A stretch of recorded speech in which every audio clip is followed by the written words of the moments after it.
Haïti est sous la menace d'une onde tropicale localisée actuellement à l'est des îles du Vent, qui pourrait se changer en tempête tropicale dans les prochaines heures, selon le Centre national des ouragans.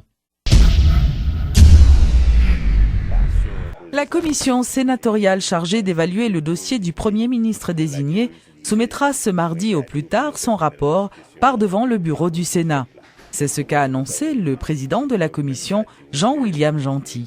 Selon le sénateur des NIP, la position des 5 sénateurs hostiles à Bernard Gousse et qui sont également membres de la commission n'aura aucune influence sur le rapport.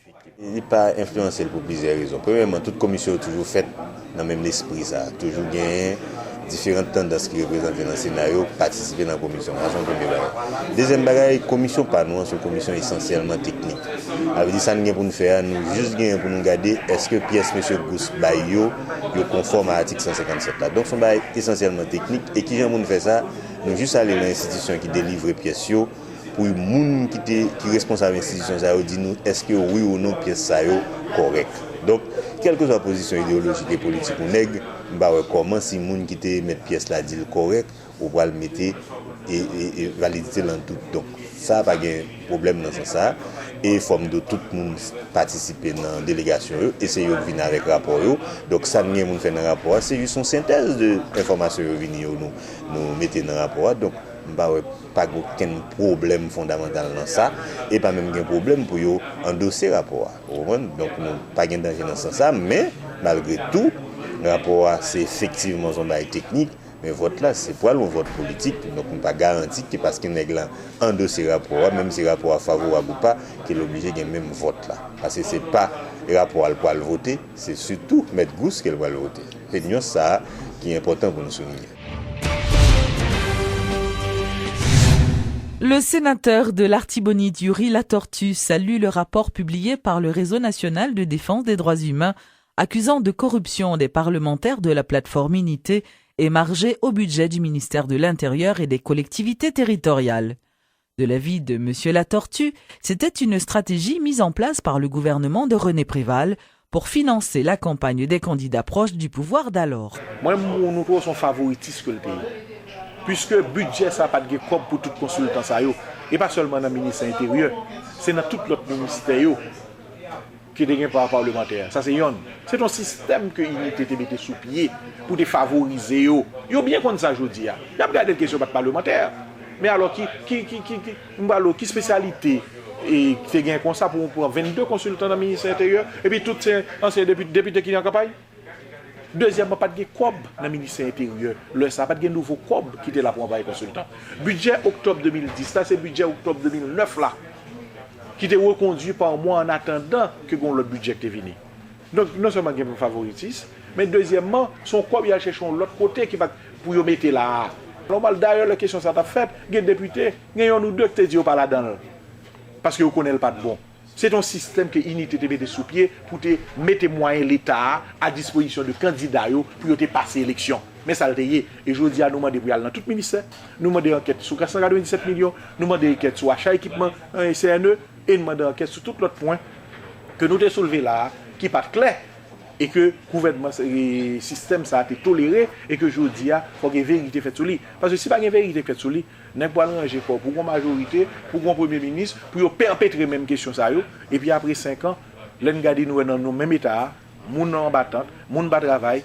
Imaginez, le ministère intérieur a 2 500 000 gouttes par mois des consultants seulement. Il y a des mairies là, il y a 1 million de gouttes pour le voir pour payer les employés, ils ne sont pas capables. Alors que je dis, il y a une capacité de payer toute consultation pour qui ça? Pourquoi faire? Quel est le travail qui a été fait? En revanche, les parlementaires dont leur nom figure dans ce rapport continuent de rejeter ces accusations tout en menaçant de porter plainte par devant les tribunaux contre l'organisme de défense des droits humains.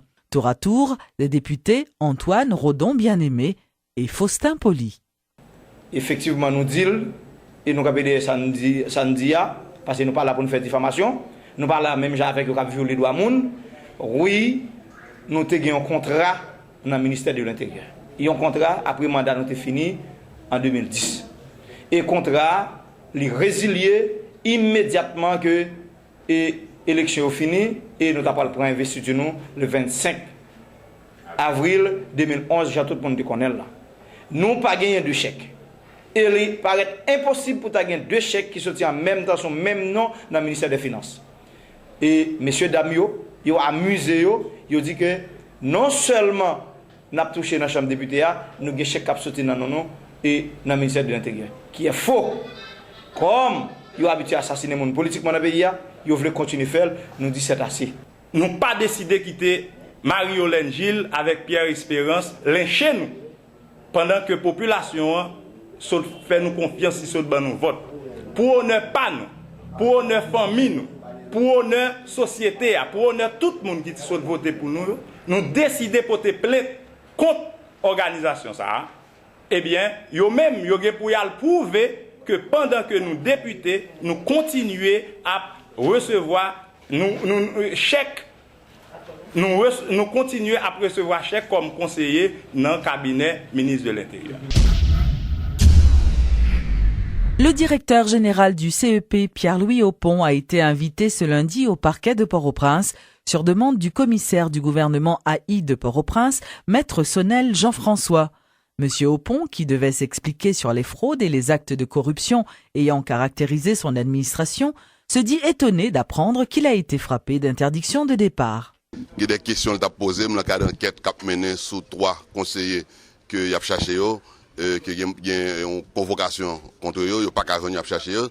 Donc il a posé une question sur la situation générale bail qui était fait dans l'élection et que c'est les bails qui étaient en enquête toujours, donc pas qu'à bail d'autres détails sur ça. Et maintenant le commissaire gouvernement dit que il est à la disposition de suite avancement dossier. Merci. Pour sa part, le chef du parquet, maître Sonnel Jean-François, a indiqué que la mesure d'interdiction de départ peut être appliquée contre tout citoyen. En revanche, le commissaire du gouvernement dit disposer d'arguments légaux pour procéder à l'arrestation des 3 conseillers électoraux. Oui, il y a flagrance dans le cas des membres du conseil électoral provisoire. Nous disons oui, nous cas poursuivre parce que nous avons provision légale pour ça. Donc, mandat debout, comme nous dit, mandat a exécuté, doit exécuter, il a exécuté. Nous-mêmes, nous tiens à ce que l'enquête ça aboutit. Lors de la pénitentiaire nationale, c'est bon de série de timalés seulement pour. C'est comme quoi, même seulement que les crimes de la colle blanc, les gars fait gros corruption, etc. Et eux-mêmes, nous ne pouvons pas poursuivre. Quand nous poursuivons, dans des gens qui ne doivent pas poursuivre, pourtant, il y a des gens qui disent qu'ils ne doivent pas poursuivre, on va timalé la pénitentiaire nationale. Et nous parlons droit au but. Enquête nous, pas rien qui a perturbé, pas rien qui a empêché nous. On continue quand même l'enquête ça. Le président de la République a lancé ce lundi la semaine de la technologie. Lors d'une cérémonie spéciale au Palais national, Michel Martelly entend faire de la technologie son cheval de bataille durant son mandat. Mais pourquoi cette emphase sur la technologie? Au XXIe siècle, aucun développement économique en Haïti ne peut se concevoir sans une diversification de l'économie, sans une modernisation de ses structures étatiques, des courants de pensée, des outils de gestion, sans exploiter les nouvelles opportunités qu'offrent particulièrement les TIC. Il nous faut sortir des sentiers battus. Pour que notre agriculture soit forte, notre tourisme florissant, nos industries de sous-traitance diversifiées et compétitives, faut-il bien que nous puissions disposer des infrastructures de communication et des réseaux d'information modernes, fiables et abordables.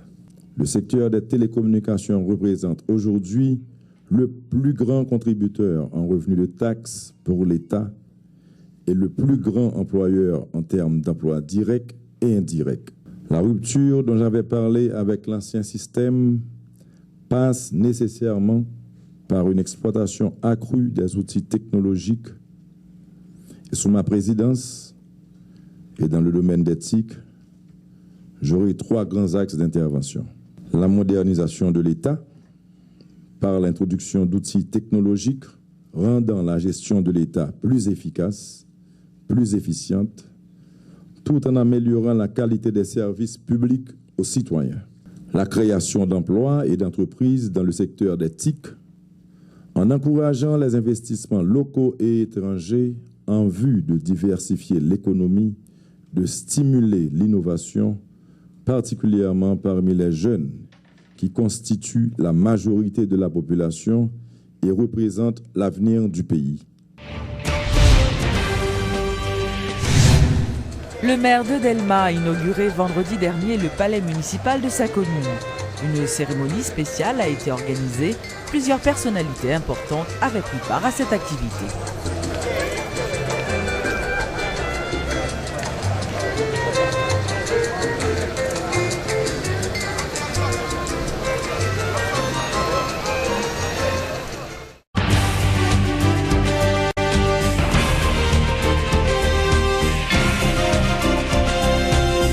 Dans l'actualité internationale, aux États-Unis, l'adoption